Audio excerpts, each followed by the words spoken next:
Entonces vamos a hablar un poco aquí de cómo se comporta el mercado en Colombia. Esos son datos de 2018 sacados de 2020. Hay una revista que se llama Acoplásticos, tiene una revista que se llama Plásticos en Colombia. Pueden revisarla también para que la tengan de referencia.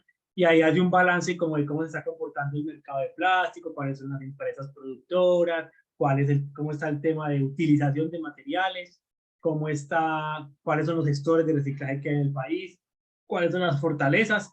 Es algo que saca de manera anual. Ahí pueden consultarlo pues, y obtener los datos. Entonces, ¿qué es importante entender? Que en todos los países tenemos muchos tipos de plásticos. O sea, aquí vemos polipropileno, PVC, polietileno de alta, PET, polietileno de baja, polietileno lineal de baja, poliestireno, otras resinas epóxicas. Y digamos que los porcentajes acá, digamos que en su mayoría se trabajan temas de polipropileno, polietileno de alta, PVC y PET, y luego ya el tema de empaques y ya el 6%, el 1% otros materiales. ¿Cómo se distribuye ese consumo de plásticos en Colombia en este momento? Hay un gran porcentaje que son plásticos de envases y empaques. Ahí empezamos a pensar en empaques multicapa, por ejemplo. Entonces hay materiales que tienen diferentes capas, o sea, que son diferentes tipos de materiales en un solo producto. En temas de construcción, hay mucho tema de tuberías, accesorios, tejas, perfiles. Temas de agricultura, o sea, películas para invernaderos, acolchados, tela, sombra, mangueras y tubos. En el tema de calzados, entonces tenemos calzados, cepillos, escobas, artículos de mesa, y en otros ya tenemos como láminas, partes industriales y partes automotrices. Entonces miren que hay una gran cantidad de puntos donde se utilizan los plásticos. ¿Qué es importante saber? Que digamos, siempre se sataniza el plástico diciendo que hay una gran cantidad de plásticos en los mares. ¿Qué sucede con el plástico? Primero que todo, porque el plástico flota.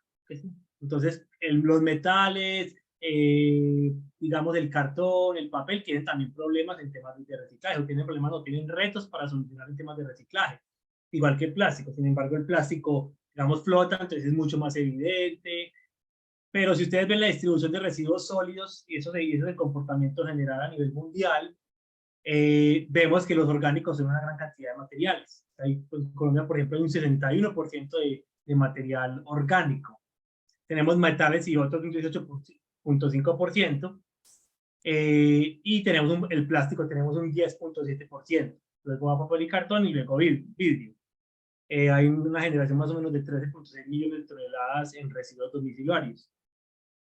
Y que es importante también saber que hay ciudades principales donde se generan los residuos. Entonces, por ejemplo, aquí hay 8 ciudades principales, el resto que aporta mucho menos a la cadena. Y se estima que hay un 17% de reciclaje de residuos. Entonces, miren que el plástico está por acá y gran parte de lo que vemos en rellenos sanitarios, por ejemplo, está en el tema orgánico. Que es también importante saber que de esos materiales plásticos que están como saliendo de residuos, tienen potencial de aprovechamiento. Entonces, siempre va a haber un potencial de aprovechamiento, pero vamos a ver qué tan importante, por ejemplo, es el tema de separación en la fuente.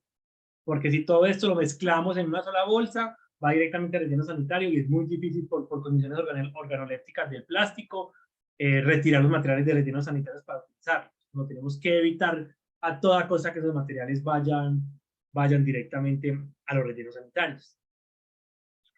Entonces, digamos que ese 60% de empaques es lo que más vemos en residuos, porque es la mayor cantidad. Hay un gran porcentaje de alimentos, bebidas, farmacéuticos y cosméticos. Y hablamos de unas 290.000 toneladas de alimentos por año. Entonces, ¿qué pasa? Hay formas digamos, de reciclar esos materiales. Esos materiales van como el 50% es viable para reciclaje mecánico, perdón, el 40% de ese 60%. El 60% tiene otras alternativas. Entonces puede ser como agregados, por ejemplo, temas de asfalto. Ahorita vamos a dar un ejemplo. Puede ser reciclaje químico, que lo vamos a ver, y puede ser, por ejemplo, reciclaje energético, o sea, sacar el valor energético que tienen los plásticos y de nuevo retornar esa energía a la cadena. Entonces, ya empezamos, digamos, a meternos un poco más al tema de reciclaje, que es importante. Como yo tuve la oportunidad de participar en uno de los proyectos, por ejemplo, de recuperación de aparatos electrónicos. Se recuperan aparatos electrónicos, hay un material que es aprovechable de plástico, y cuando uno empieza a investigar la cadena completa de reciclaje, uno empieza a ver que hay diferentes tipos de materiales, pero no hay una homologación de lenguaje. Entonces, en ejemplo, los llamaban PET, hay otros plásticos. Eso es una encuesta que se hizo, digamos, a los gestores de aparatos electrónicos, y ahí sacaban plásticos. Hablaban de pasta, soplado, polietileno, PVC, polietileno, acrílico. Pero digamos que cada uno de esos materiales tiene un nombre: polipropileno, polietileno de alta, estamos hablando del plástico que llaman blanco, la pasta es el polietileno de baja, el soplado es aquí de polietileno de baja, pero realmente es de alta, y acrílico, el poliestireno cristal, por ejemplo. Entonces, es muy importante todo ese tipo de capacitación que estamos hablando, todo el tema de culturizar la cadena técnicamente sobre los plásticos, porque eso nos da una homologación del lenguaje. No es fácil. Por ejemplo, si yo quiero enviarle un material, pensemos que valorizamos un material, lo reciclamos y lo queremos enviar para que una empresa lo use de nuevo para hacer productos.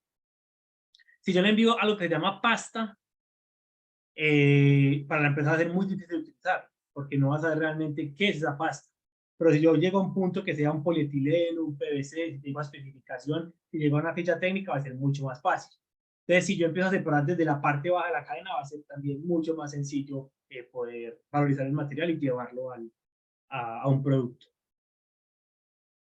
¿Qué volumen digamos que qué pasa con el plástico? El volumen a aprovechar supera los mercados de las aplicaciones disponibles. Entonces, aquí vemos un ejemplo clásico, que es el de madera plástica.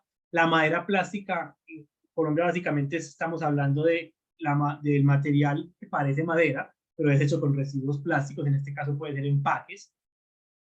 Es una solución. Realmente hay empresas, por ejemplo, en el país, que utilizan el material para hacer decks o para hacer infraestructura como casas y otras cosas, pero llega un punto en que esto, al final de la cadena, si uno piensa en 50 años, se puede volver un pasivo ambiental.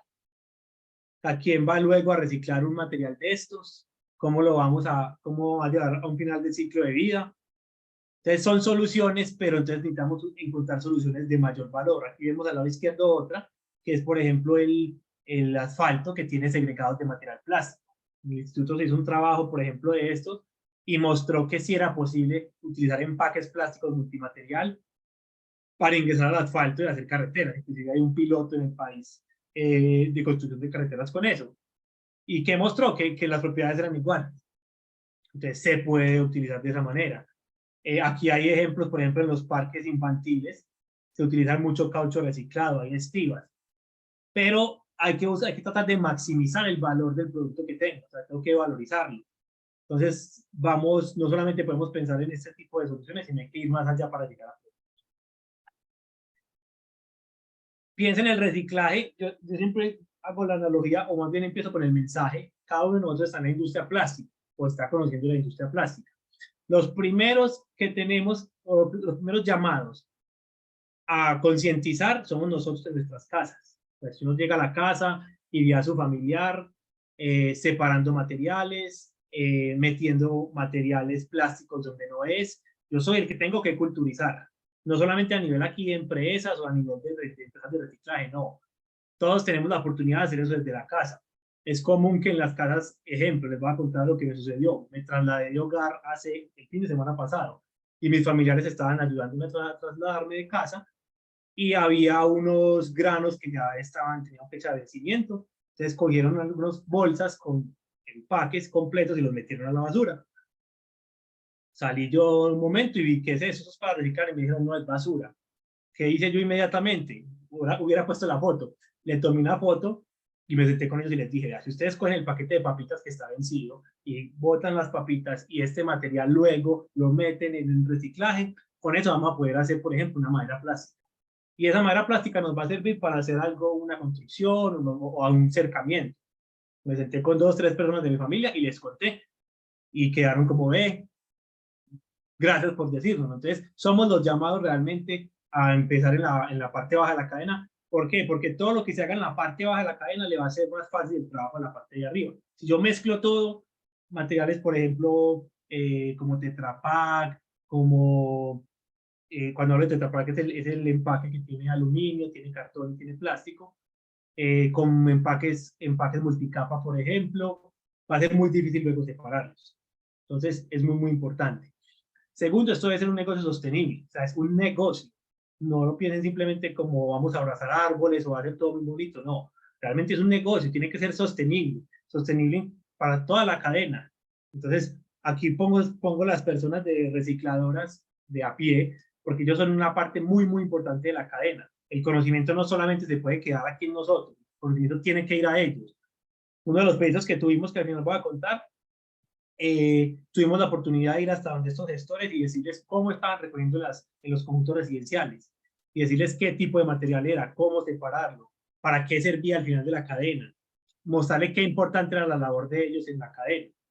Entonces, ellos son, digamos, la segunda parte después de nosotros que reciclamos nuestros carros, que van a llevar los materiales a los puntos de acopio. Entonces, y como eso tiene que ser sostenible, entonces tiene que ser un negocio. Tiene que ser no solamente sostenible ambientalmente, sino económicamente sostenible, porque para nadie va a ser atractivo montar una planta de reciclaje si estoy perdiendo dinero. Siempre tenemos que pensarlo como un negocio. ¿Qué requiere un negocio? Se requiere pensar en un camino de valorización.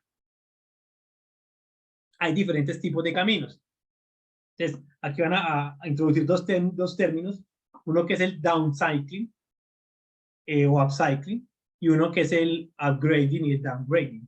Yo siempre quiero mejorar las propiedades, digamos el grado del material en propiedades y quiero mejorar el grado del material en valor. Entonces, ¿qué pasa? Si yo cojo un empaque plástico, para hacer un empaque plástico necesitamos máquinas de muy buena tecnología. Cuando hablo de un empaque de 5, de más capas, necesitamos buena tecnología, si tengo metalizado, si es película bioorientada. Entonces, el valor en sí del empaque tiene un peso por kilo. Si yo llevo esto en madera plástica, eso ya no es una solución ambiental, está bien, pero este material puede tener un valor menor por kilogramo. Entonces, yo lo que quiero es que todos estos materiales, si yo pensemos, si yo tomo este material, que es PET, aquí lo puedo volver, por ejemplo, una camisa del Real Madrid. Entonces, ¿cuánto vale un kilogramo de PET y cuánto vale, digamos, una botella? O si hacemos la relación, perdón, en kilogramos, ¿cuánto vale una camisa del Real Madrid? Estoy maximizando el valor. En este caso aquí dice upgrading, pero realmente yo degrado el PET para poder hacer fibras. En este caso sería un downgrading. Pero es pensarlo así, pensarlo en que el material vaya a un ciclo con mayor valor económico y con mayor valorización en propiedades. Esa es la manera en que tenemos que empezar a upgrading y downgrading. Es buscar siempre aplicaciones de mayor valor. Aquí vemos cómo son utilizados, digamos, en qué productos pueden ser utilizados, en empaques, en agricultura, en automoción. Hay muchas industrias que aceptan material plástico, pero ya vamos a ver que para que esa industria nos acepte el material tenemos que cumplir con unos, digamos, con unos requerimientos. Denme por favor un segundo, yo conecto mi computador.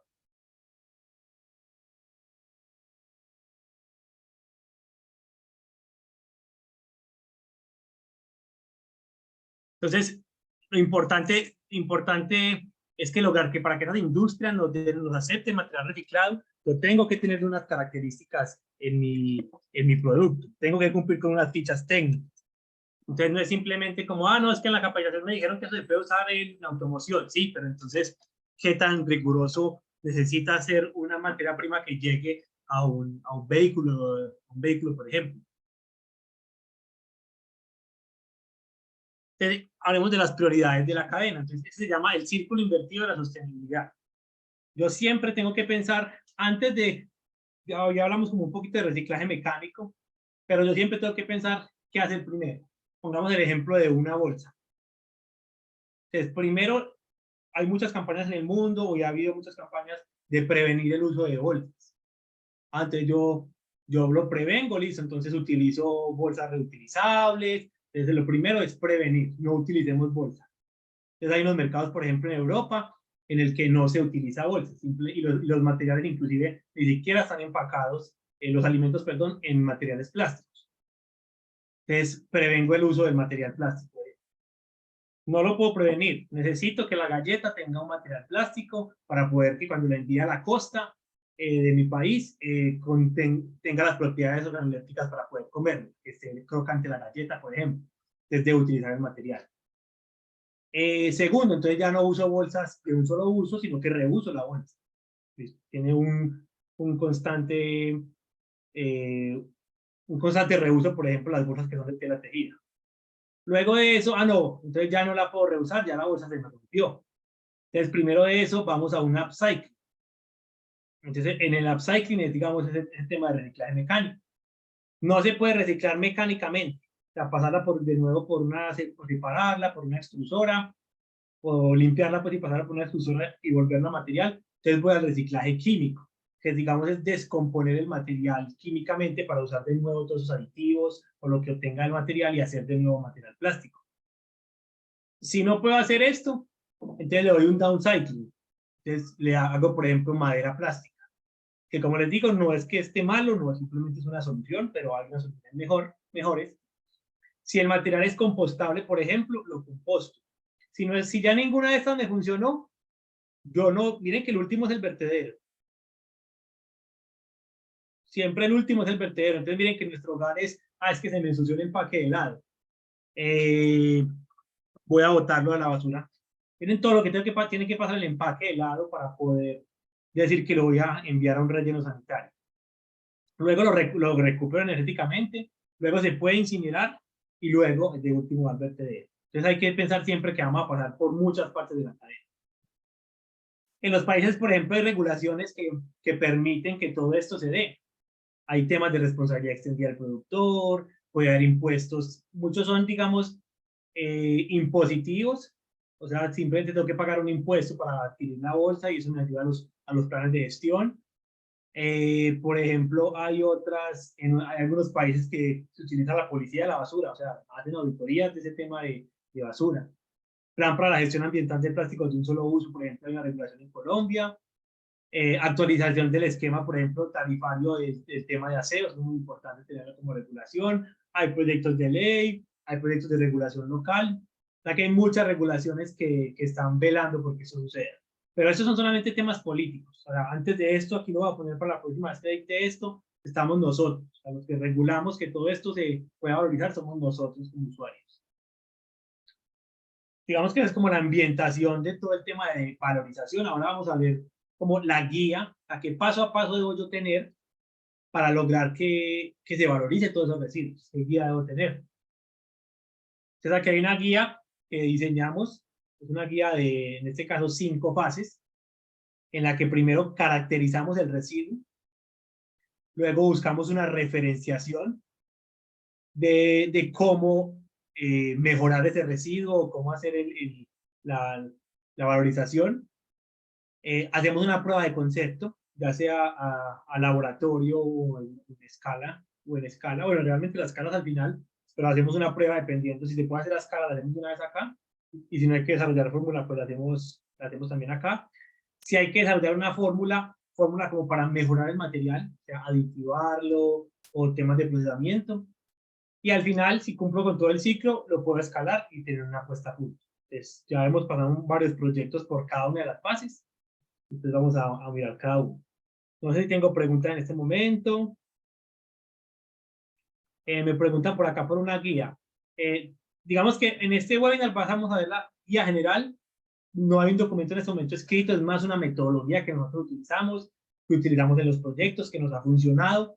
Si hay unas guías de reciclaje que el instituto ¿cómo es que es? Ha desarrollado con proyectos de ONUDI, con proyectos del Ministerio de Ambiente. Puedo decirle, si Mile tiene los links por ahí o están montadas, las podemos compartir y son guías de tema de reciclaje también que les puede apoyar. Entonces ahí respondí la pregunta que me acaban de hacer. Pueden ir haciendo preguntas y yo las voy viendo por acá y vamos discutiendo para que se vuelva también más interesante. Entonces, ¿qué es lo primero? La fuente del material. Entonces, hay que caracterizar el residuo. Tengo un residuo plástico. Entonces, por ejemplo, hay componentes postindustriales y hay postconsumo. Y hay unos intermedios, ya lo vamos a ver. Entonces, el postindustrial es básicamente lo que vemos aquí arriba. Yo tengo los canales de inyección, tengo el retal, por ejemplo, de los rollos. Vienen, por ejemplo, los rollos de material plástico que tuvieron fallas de calidad. Todo eso es postindustrial, o sea, solamente pasó por la máquina y ahí lo tengo. Ese es un material de mayor valor en el mercado. Postconsumo o postconsumidor. Ya es un material que pasó por nuestras casas. Entonces, todo lo que llevamos nosotros, lo que se lleva al reciclador, todas las botellas, es un material que, digamos, hay que mirarlo con lupa para lo que uno vaya a hacer. Entonces, ejemplo, aquí hay una empresa grande en Colombia que se llama ENCA. ENCA es una de las, en Latinoamérica, de las más grandes en el mundo de reciclaje de PET. Ellos toman todo este material plástico post consumo de botellas y las van reciclando. Entonces, pero tienen que pasar por un proceso de lavado. No es lo mismo que si les llega, por ejemplo, un PET directamente de industrial, que normalmente no se ve, pues porque se vuelve a reciclar, pero entonces es un material más complejo. Y hay otro que llaman postconsumo reciclado comercial. Entonces es un material que ya pasó por el mercado, pero igual sigue siendo un material muy bueno. Entonces, por ejemplo, para hacer madera plástica y otros temas, es muy apetecido el que llaman capuchón de flores. Eso es un material, eso es un polipropileno que es muy limpio, no se le adhiere mucho material. Cuando hay cultivos, digamos, toca hacer todo el tema de reciclaje. Esto se puede utilizar de nuevo para hacer esos materiales, pero esos productos. Entonces es material que es muy apetecido y tiene un mayor valor que el material post-consumo.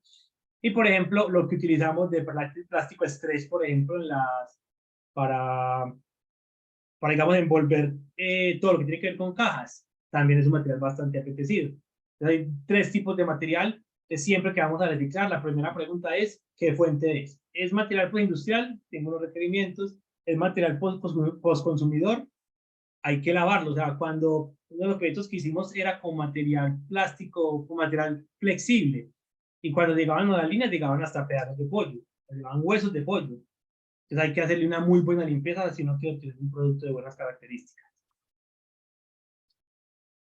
Entonces ahí tenemos también digamos que ya pasamos por saber qué material es, ahora vamos a hablar de el reciclaje, digamos de las técnicas de reciclajes que hay.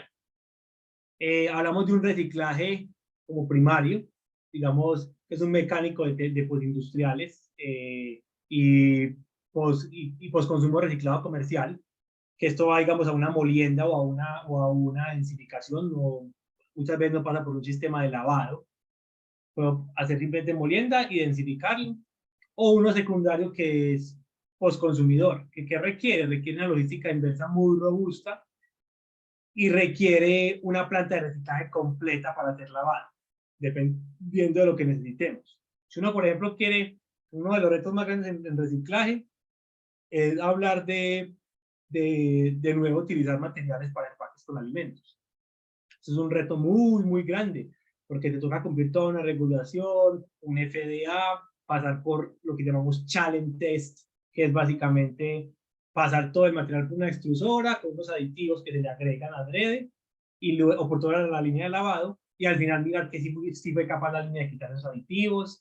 Hay unos temas de utilizar, por ejemplo, barreras en el material flexible para que el material reciclado no toque el producto. Entonces se requiere toda una logística inversa para hacer una buena separación al inicio y que se pueda utilizar el material.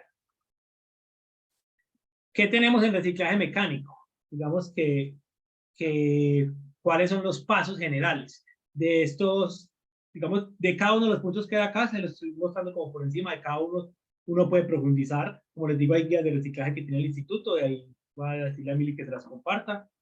Entonces tenemos, miren, una logística completa. Tenemos recolección, clasificación primaria.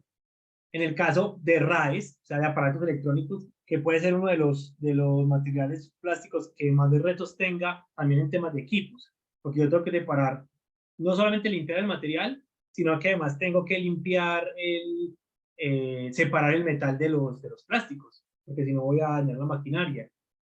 Entonces lo recolecto, desensamblo, identifico secundariamente, es como una clasificación secundaria, mejor dicho, reducción de tamaños, hay una molienda, se eliminan los materiales ferrosos, luego hay una limpieza, también hay una eliminación de no ferrosos, luego se hace un empaque, se hace control de calidad de la materia prima, se extruye el material, se empaca y se hace un otro control de calidad final.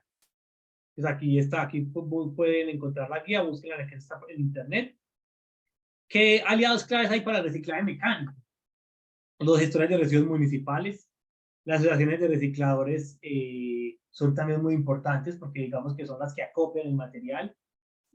Y también hay gestores que son con metodologías in-house. Por ejemplo, si yo soy una empresa que fabrico canecas plásticas o recipientes plásticos grandes para almacenamiento. Si ese material me queda como subproducto y yo no tengo como las condiciones para limpiarlo o para hacer toda la molienda, yo le puedo decir a una empresa que me ponga una planta in-house y se encarga de hacer toda esa metodología. También algo que utilizan temas de reciclaje mecánico. ¿Qué otras técnicas hay? Entonces tenemos reciclaje químico o lo que llamamos terciario. Tenemos 3 técnicas de reciclaje. Tenemos solvólisis, depolimerización y pirólisis y gasificación. Digamos que en la depolimerización yo puedo obtener de nuevo los monómeros para volver a hacer, por ejemplo, si tengo polietileno, puedo obtener el etileno para de nuevo hacer polietileno. En la purificación, digamos que es una limpieza profunda del material químicamente. Y ya tenemos temas de pirólisis y gasificación. Entonces yo puedo hacer quemas controladas o gasificar el material y de ahí obtener también aditivos que puedo utilizar en la cadena, ya sea para de nuevo hacer el mismo material o para ingresarlo, inyectarlo, por ejemplo, en cadenas de productos, de otros productos químicos que necesiten lo que se descompuso de acá. Ese es el reciclaje químico. Y ya el cuaternario es el que llamamos energético. Básicamente, la mayoría de los plásticos, de los termoplásticos, viene del petróleo. Se hace una refinación, se obtienen los monómeros, luego se hace el material, hasta que básicamente estamos hablando de que eso es energía. Yo quemo el material, eso es energía realmente.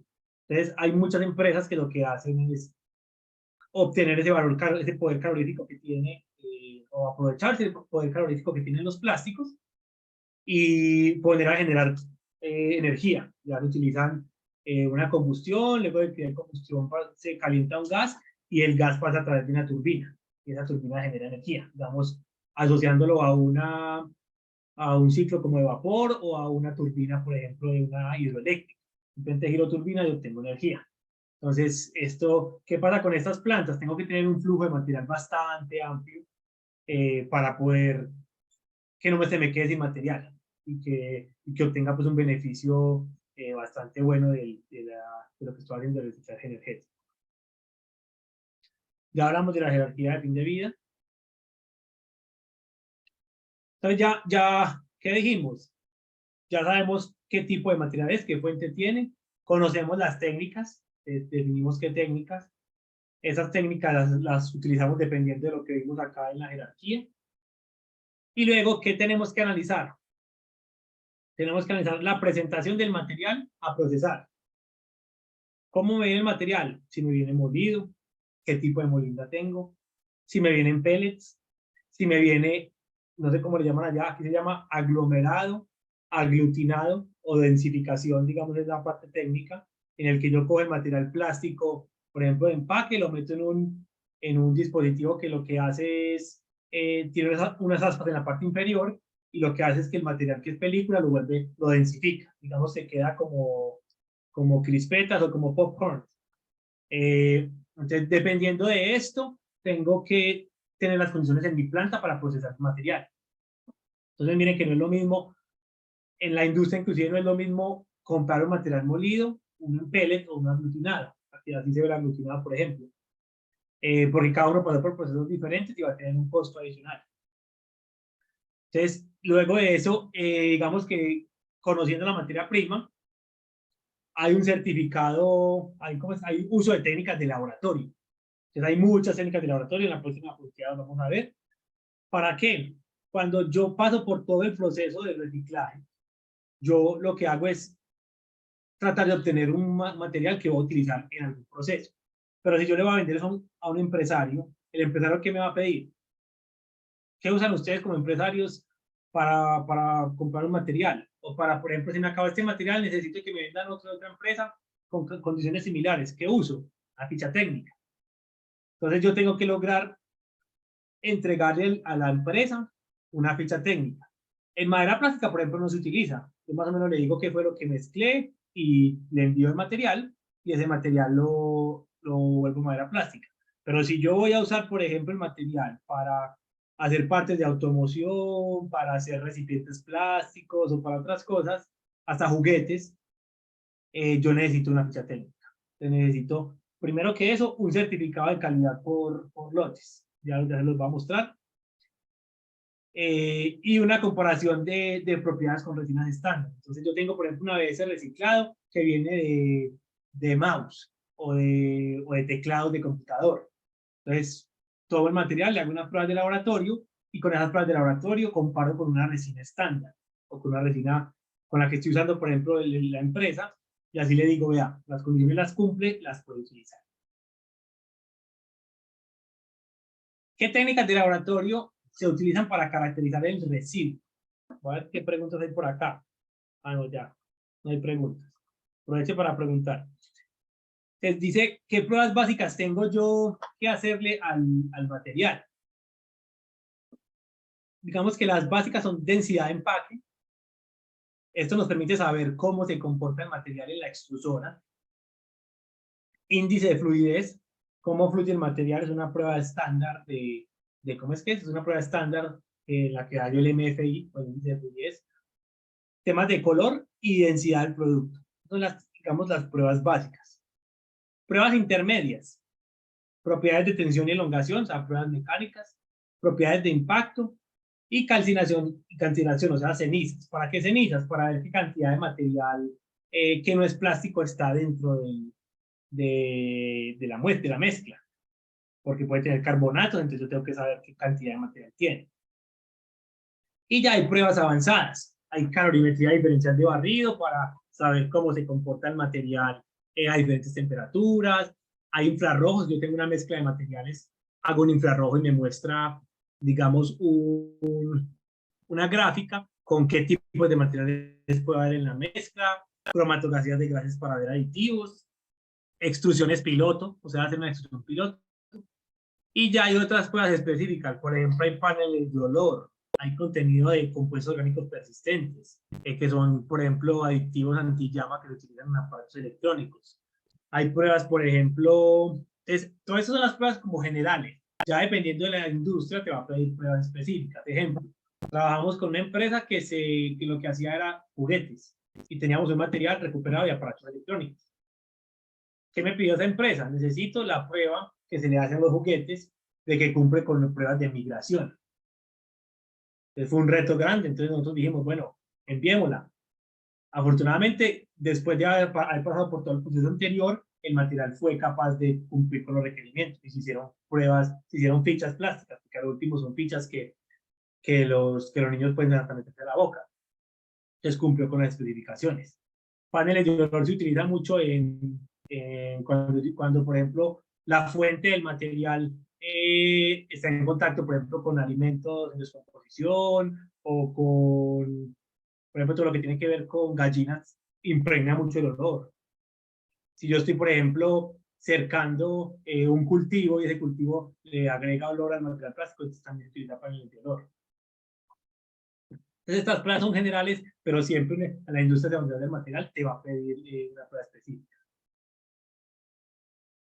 Bueno, entonces, ¿qué hago yo con esas pruebas? Con esas pruebas genero lo que llamamos hay dos tipos, una ficha técnica o un certificado de calidad por lotes. De la ficha técnica, básicamente es una hoja, que les voy a mostrar acá, que si yo le voy a dar, por ejemplo, el material a una empresa, es, Mauricio, la ficha técnica con que te vende un material virgen, básicamente es eso. Entonces, si esa empresa necesita pruebas mecánicas, entonces yo le hago módulos ICANTE, resistencia a la tensión, elongación en la fractura, índice de fluidez, densidad y cenizas. Es un ejemplo, por ejemplo, de un poliestireno y un poliestireno de alto impacto, reciclado de neveras. Miren todo lo que yo necesito hacerle al material. Entonces, como siempre, eso es un negocio. Si yo tengo 1 kilo de material reciclado, pues el kilo de material reciclado yo no le voy a hacer todas las pruebas. Realmente no me justifica económicamente. Valen muchísimo más las pruebas que el kilo de material. Entonces yo siempre tengo que asegurar también en todo esto un flujo de material adecuado para poder empezar a pensar en fichas técnicas. Entonces, no, es que del instituto me dijeron que le hiciera ficha técnica a esto. Sí, pero proyectate de qué cantidad de material vas a tener, porque si no, si ese material te va a cambiar cada lote, entonces vas a perder las pruebas mecánicas y las pruebas de laboratorio que hiciste. Y luego hay un certificado de calidad por lotes. Entonces, yo hago esto inicial con el material. Entonces, ejemplo, tengo una empresa que recicla neveras o que recicla capuchón de flores. Entonces, y tiene ese flujo de material, recicla eso 1 tonelada al mes. Listo. Entonces, hay un flujo de material importante en el reciclaje, flujo de material. De hecho, ya con ese material, ¿qué puedo hacer? Toco las puertas de un comercial, de una empresa o de una empresa pues, de producción y les digo, voy a utilizar el material. Hago estas pruebas iniciales, me dice, sí, sí lo podemos utilizar, pero envíeme la ficha técnica. Listo. Hago la ficha técnica completa una sola vez. Y luego de eso, cada que le envíe ese capuchón de flores de manera mensual, hago un certificado de calidad por lote. Entonces, ¿qué propiedades se entregan en ese certificado? Las que te pidan allá. Pues en este caso, el ejemplo está con MFI, densidad de empaque y cenizas del mufla. Ya puede ser no, que cada 6 meses tenemos que hacer la prueba para juguetes. Bueno, entonces cada 6 meses se hace y ya se negocia el negocio pues, con la empresa. Eso es como los dos tipos de certificado que tienen que tener. Referenciación, ¿a qué tipos de aplicaciones vamos? Entonces, aplicaciones de muy alto grado, como impresión 3D, autopartes de alto grado, de medio grado contenedores, de bajo grado madera plástica y al final, digamos que de asfalto y concreto. Entonces, siempre es que hay que tratar de obtener materiales que vayan a este tipo de industrias, porque digamos que tienen también valores más altos. De ahí pasamos a la fase 2. Entonces, la fase 1, caracterización, referenciar a dónde va a ir. Aquí se me pasó, mirar aquí al lado derecho. Por ejemplo, en hogar se utiliza mucho PP y polietileno. Tenemos en electrodomésticos, automotriz, sector cosmético, productos de consumo, juguetes, sector industrial y construcción. Hay muchos sectores. Realmente hacer la investigación de en qué sectores pueden introducirse el material que estoy reciclando. Fase 3, prueba de concepto. Entonces, ya pasé por todo lo anterior, ya tengo una ficha técnica. ¿Qué puedo hacer yo? Puedo hacer, aquí voy a hacer una prueba, puedo hacer 2 pruebas de concepto. Una prueba de concepto puede ser el laboratorio, que simplemente yo tengo un molde pequeño, hago unas pruebas de inyección o extrusión y miro cómo se comporta. Y llega un punto en que uno dice, bueno, tengo 500 kilogramos del material, te los voy a enviar, hagamos una prueba. Entonces, esas fotos que acá fueron tomadas en la feria acá, no esta, sino la anterior, y miren lo que se puede hacer con material reciclado. Entonces, se puede hacer bolsas, se puede hacer de nuevo empaques, aquí eso es una caja de una batería, esto es una cafetera, la camisa del Real Madrid y muchos más elementos. Entonces, ¿yo qué hago? Hago una búsqueda del estado del arte, primero de a qué materiales puede ir y luego de eso puedo hacer una formulación. Entonces, listo, te envío el material, hago la prueba de concepto, a ver si me funciona. Si no me funciona, ¿qué puedo hacer yo? O antes de que la envíe. Digamos que eso es una negociación con el empresario. Es, mira, la ficha técnica, creo que eso te puede funcionar, vamos. Si la ficha técnica no te da, lo que yo hago es hacer una formulación del compuesto. ¿Cómo se formula? Entonces, si le agregan aditivos, se le agregan mezclas con otros materiales, compatibilizantes, para poder mejorar las propiedades. Entonces, por ejemplo, no me está dando el impacto, en las propiedades de impacto. Entonces, lo que yo hago es mejorar las propiedades de impacto para que al comercial le funcione. Preparar una formulación mejorada y comparar el resultado con el residuo original. Ya uno hace de nuevo ficha técnica con el material ya formulado. ¿Cómo se formula un material? Digamos que esto es parte del know-how que tendrá cada uno en temas de reciclaje o cada empresa, porque yo puedo utilizar, aquí les voy a nombrar algunos: plastificantes, lubricantes y promotores de flujo, materiales de relleno y cargas, retardantes de llama, eliminadores de olores, atrapadores de olores, se llaman, digamos que permiten eso, permiten encapsular el olor y que disminuya. Es muy común que en las plantas de reciclaje de plástico huelan, por ejemplo, mucho a detergente por los jabones. Eh, Uno puede también tratar de mejorar eso con eliminadores de olores, modificadores de impacto, reticuladores, compatibilizantes de agentes de acople. Cuando tengo materiales que no sé cómo, por ejemplo, cuando hay multicapa, de entrada, si yo tengo un multicapa de polietileno y polipropileno, los materiales en sí no se van a mezclar, para no haber una buena mezcla. Entonces yo puedo utilizar, por ejemplo, compatibilizantes de polímeros incompatibles. Eso se les llaman engage. Agentes nucleantes y clarificantes, antioxidantes, antiestáticos, masterbat de colores para cambiar el color de la materia prima, aditivos UV, y hay muchísimos más.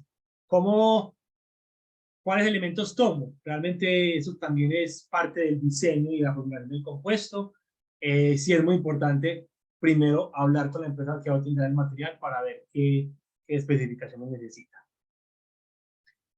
¿Qué se puede hacer también? Y digamos que es parte de lo que hemos trabajado. Hacer un diseño de experimentos. Yo tengo el material de buenas propiedades, pero necesito mejorárselas.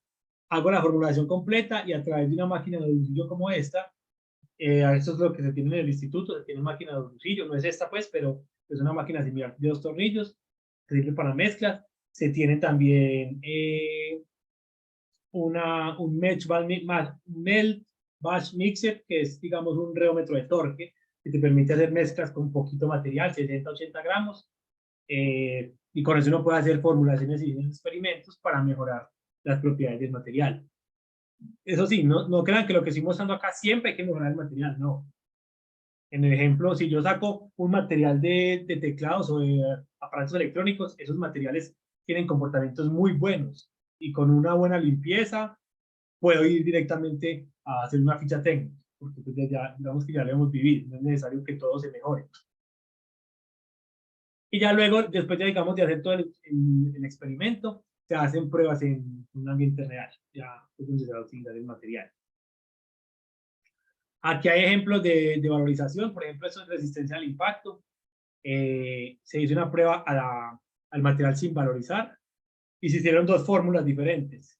Y miren que mejorando la fórmula, haciendo algunos cambios con aditivos y el procesamiento, se obtuvo casi 3 veces el valor de impacto que se necesitaba, pues, o que tenía el material inicial. Entonces es bastante importante buscar la propiedad pues, que el empresario necesita. Y ya bueno, vamos al tema de escalamiento. Entonces ya pasamos por la prueba de concepto. Como les digo, me salté un poquitico a la prueba en la parte industrial, es porque la prueba de concepto se puede hacer en el laboratorio o se puede hacer directamente allá en la planta.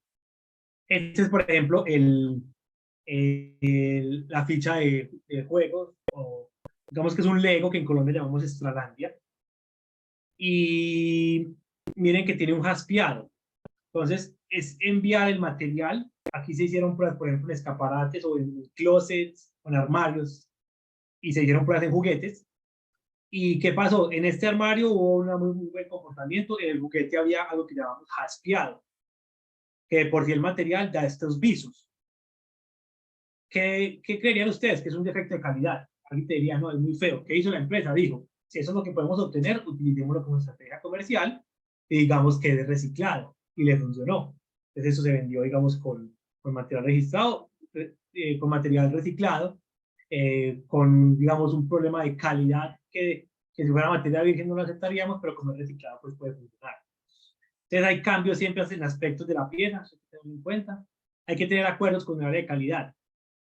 No vamos a obtener, es muy difícil obtener las mismas propiedades entre un material virgen y uno reciclado. O sea, es un reto bastante grande. Entonces, siempre hay que llegar a esos acuerdos. También negociación con los clientes y muy importante, invertir en infraestructura. En temas de reciclaje, muchas veces uno cree que tiene problemas que nadie ha solucionado y uno le pregunta va a una feria y pregunta por la solución del problema y le dicen, no, pues necesitas separar materiales en colores, pues compras este equipo de $500.000, $1.000.000 y te funciona. Entonces, muchas veces no son temas técnicos, sino temas de inversión. Eso es algo que hay que evaluar siempre en el tema de reciclaje. ¿Qué ejemplos tenemos acá? Entonces, miren lo que en Tetra Pak, en Colombia se están haciendo, eso es difícil de reciclar, o sea, tiene retos porque tiene, miren, polietileno, aquí otro polietileno, tiene un aluminio, tiene otra capa de polietileno, tiene el cartón y el nuevo polietileno. O sea, que cuando yo tengo esta mezcla completa y la muelo, pues va a ser difícil de nuevo obtener el mismo material. Entonces, se utilizan para tejas, se utilizan para mobiliario. En Colombia hay muchas canecas o recipientes de basura fabricados con esos materiales. Ejemplo, el Grupo Plastilene, que es una de las empresas grandes aquí de recuperación de empaques, está haciendo estivas plásticas, estivas con, digamos, con buena capacidad de carga, probada para ambientes pues, exigentes. Entonces, eso es un ejemplo de upcycling. Que es muy importante también acá, por ejemplo, aquí las empresas Darnell ¿cómo es que es? Muestran iniciativas para poder que el material les retorne, porque eso es parte de lo que hay que hacer. Uno puede hacer cadenas de reciclaje muy buenas técnicamente, pero si no tengo toda esa parte anterior para captar el material, pues no voy a tener que procesar. Entonces, hacer convenios también para que esos materiales puedan volver a utilizarse. Y aquí muestran pues cómo utilizan este PET de reciclado para temas de alimentos. En cada empresa que les decía, ellos utilizan ecopoliolefinas sacadas de las tapas de gaseosas, utilizan el PET, hacen también fibras, filamentos. Entonces, por ejemplo, acá un muy buen caso. Eso se llama Prim Green, made with recycling material. Son materiales, si no estoy mal, recuperados de... Hay dos tipos, tiene dos tipos. Uno que es reciclado de botellas y hay otro que es con sogas sacadas del mar. Recuperar material del mar y son digamos, tenis que tienen un valor más alto, está bien, pero es una muy buena solución para darle un upcycling y un upgrading al material plástico. Aquí en estos últimos minuticos les voy a mostrar algunos de los casos de éxitos que ha tenido el instituto. No sé si hasta ahí tienen alguna pregunta antes de mostrar los casos de éxito. Sí, hay algunas preguntas en el chat. Por favor, bueno, Juan Carlos. Bueno, espérate, yo busco por acá, que está buscando en el Q&A. Dice así, dice, ¿qué porcentaje de plástico se recicla en Colombia versus el plástico producido por año? Bueno, ahí estamos hablando, que teníamos casi un 17. Me gusta saber cómo podríamos reciclar eficientemente el residuo de polipropileno utilizado para la fabricación de empaques.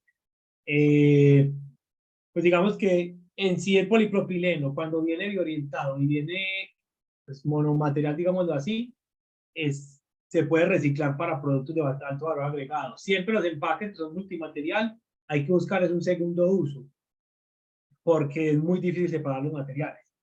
Entonces, inclusive las tendencias mundiales van a que los materiales sean monocapa. Es un Dow, por ejemplo, diseña materiales que te sirvan, que tengan las condiciones de barrera específicos y se puedan reemplazar otros. Entonces, yo tengo, por ejemplo, hace poco hicimos una prueba de extruir, es una empresa que fabrica empaques para cárnicos. Hizo varias combinaciones entre polipropilenos, poliamidas, polietilenos, polietileno solo. Hicimos la prueba de cómo se comportaba el material reciclándolo y obviamente los polietilenos tuvieron muy buen comportamiento. Entonces, hay técnicas para hacerlo, pero es bueno buscar materiales que tengan una muy buena fuente y que no sean material. ¿Con qué equipo hago esas pruebas de laboratorio para saber qué tipo de material? Pues digamos que ahí están las pruebas, hay equipos específicos de laboratorio como máquinas universales que se utilizan para todo lo que tiene que ver con pruebas mecánicas, hay máquina para impacto, hay todo lo que tiene que ver con pruebas térmicas, se hace un calorímetro diferencial de barrido o de ESC. El MFI se hace un plastómetro, se llama. Y ya pues hay temas de migración que se utilizan mucho cromatógrafos de gases o cromatógrafos líquidos. Ahí cuál me pasó, el de Mufla, el que se utiliza para saber cuánta cantidad de carga tiene, simplemente una prueba de llama. ¿Cuál me falta? Ya, pensamos que ahí están como los que había ahorita. Ahí están respondí algunas de las preguntas. Bueno, vamos acá a los casos de éxito. O sea, que hay 5 casos de éxito. Entonces, este proyecto se llamaba Fortalecimiento de la Gestión Ambiental de los Residuos Termoplásticos provenientes de aparatos electrónicos y eléctricos, RAE y de las unidades de desintegración vehicular. Entonces, ¿qué pasó? El ministerio, digamos que hay un gran potencial en metales y ya, digamos que los metales se utilizan hace mucho más tiempo que los polímeros. Entonces ya las técnicas para reciclar metales son, digamos, más efectivas, o más efectivas no, se vienen utilizando hace más tiempo y hay más conocimiento en el tema. Entonces de esos aparatos electrónicos yo puedo sacar oro, estaño, plástico, plata, paladio. Y también puedo sacar materiales plásticos. ¿Qué cantidad? Miren todo lo que utiliza de plástico un carro. A medida que la tecnología de carros ha ido avanzando y en plásticos, se ha ido ingresando más cantidad de material plástico. ¿Por qué? Porque abarata, pero abarata no, hace más que el carro pese menos. Entonces, si yo tengo un carro menos pesado, pues digamos va a ser más eficiente. Entonces, hay carros ahora de, digamos, de mucho, un 30% menos de peso que hace 10, 15, 20 años. Entonces, vamos encontrando mucho más plásticos que reciclar. ¿Qué plásticos hay ahí? A veces polipropilenos, perdón, poliestirenos de alto impacto, policarbonato, polimetilmetacrilato, que son los acrílicos, poliamida y policarbonatos. Eso es lo que encontramos en reciclaje. Entonces, ¿qué se quería? Se hizo una capacitación a todos los gestores del país. Entonces, vamos que el proyecto, primero se capacitó toda la cadena completa, luego de capacitar toda la cadena, se buscaron algunos pilotos de diagnosticar plantas de reciclaje y mostrarles cómo mejorar. Se mejoraron esas plantas, luego de que se hicieron las mejoras, se les envió material para que reciclaran. Luego de que se recicló, se pasó literal por cada una de las fases que vimos anteriormente. Por el tipo de residuo, por la caracterización en el instituto con los equipos de laboratorio. Y al final, ¿qué obtuvimos? Diagnóstico a 4 gestores de la cadena de valor. Hay 4 porque realmente eran los más grandes del país en ese momento, pero se hicieron muchas más capacitaciones y diagnósticos a gestores. Se hicieron 2 capacitaciones grandes, casi, si no estoy mal, cada una de 2 días, en temas de reciclaje y sostenibilidad. O sea, crean que yo aquí les di una capacitación de 1 hora, pero de esta capacitación salen casi 2 días de capacitación, porque uno da temas de reciclaje, de los tipos de reciclaje, de la maquinaria, de los materiales, de la cadena logística. Todo eso pues tomó bastante tiempo y se desarrollaron 6 pilotos. ¿Qué pilotos? Aquí están las fotos. No está la foto. Entonces, ¿qué pilotos?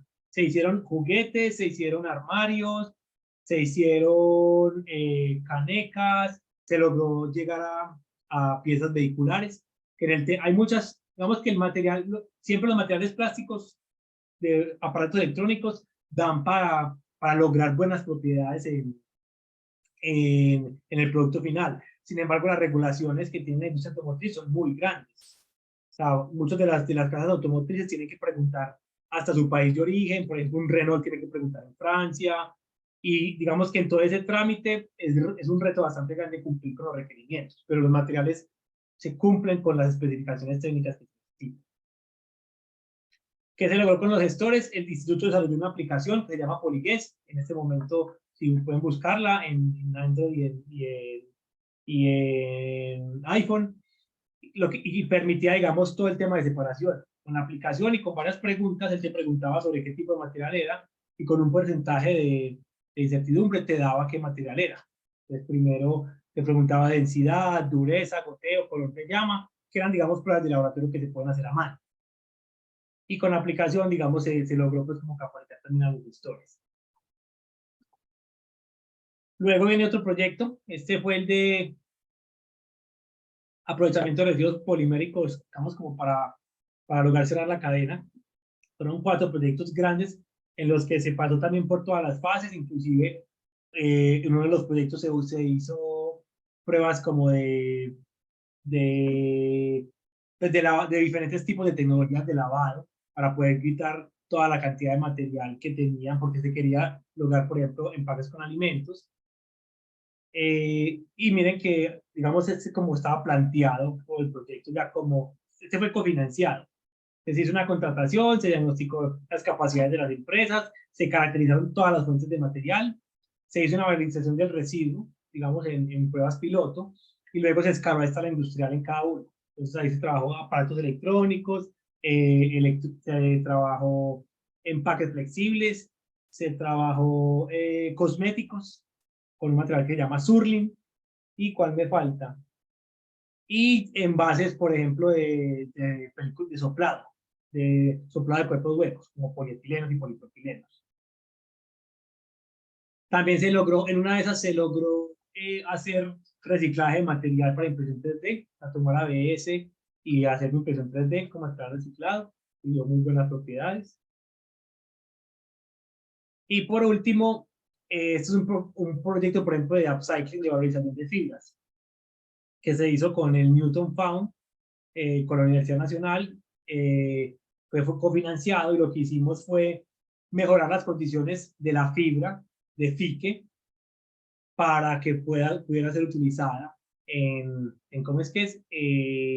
Digamos como refuerzo y mejora de propiedades mecánicas en el material, en un plástico reciclado, porque también era un plástico reciclado, y obtuvo también muy buenos resultados. Para ser justos con el tiempo, les dejo esto ya en la diapositiva para que lo vean. Esto, digamos, son los sellos de economía circular del instituto. Hay un sello dirigido a, digamos, a evaluar técnicamente los empaques para obtener un sello y saber qué condiciones de reciclaje tienen. O sea, si tienen una alta capacidad de aprovechamiento, si es mala, si es buena, y se categoriza con unas letras. Se hacen pruebas que, a diferencia de los sellos que hay en el mundo, que se hacen como teóricamente, el del instituto, como tenemos laboratorio, se hacen pruebas de diferentes tipos, por ejemplo, morfologías, infrarrojos, temperaturas, cantidad de cargas que tiene, se extruye el material, y ya con esas condiciones te permite saber en qué categoría estás. Ya lo han obtenido varias empresas del país.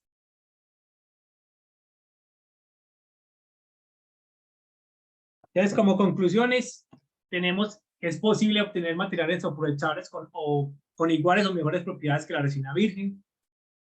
El diseño para el reciclaje es fundamental como punto de partida de la sostenibilidad. Es siempre pensar que lo que yo voy a diseñar se pueda al final utilizar de nuevo en un producto o cerrar el ciclo.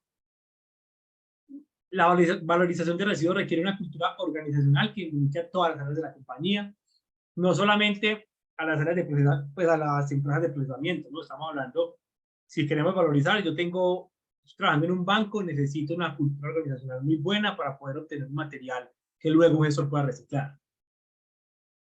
Y el trabajo colaborativo y las convergencias serán la única más salida para el éxito en el mercado de un producto. Siempre, digamos que hay que trabajar de la mano con muchos entes, con la industria, con los gestores, con los institutos de las universidades, con los entes financiadores, porque digamos que esa es la única forma de lograr un reciclaje técnico adecuado. Siempre tiene que haber relación. Nosotros tenemos, o el instituto tiene un clúster de empaques, por ejemplo, donde se habla mucho de estos temas. Entonces ahí está el que fabrica la resina, el que hace el empaque, el que lo usa, el que empaca la galleta. Entonces, cuando uno crea esas sinergias, permite lograr soluciones que son más fáciles de lograr simplemente como un ente solito. Es muy bueno tener esas relaciones. Muchísimas gracias. Esto es lo que tenía como para mostrarles el día de hoy. Voy a ver qué otra pregunta hay por acá.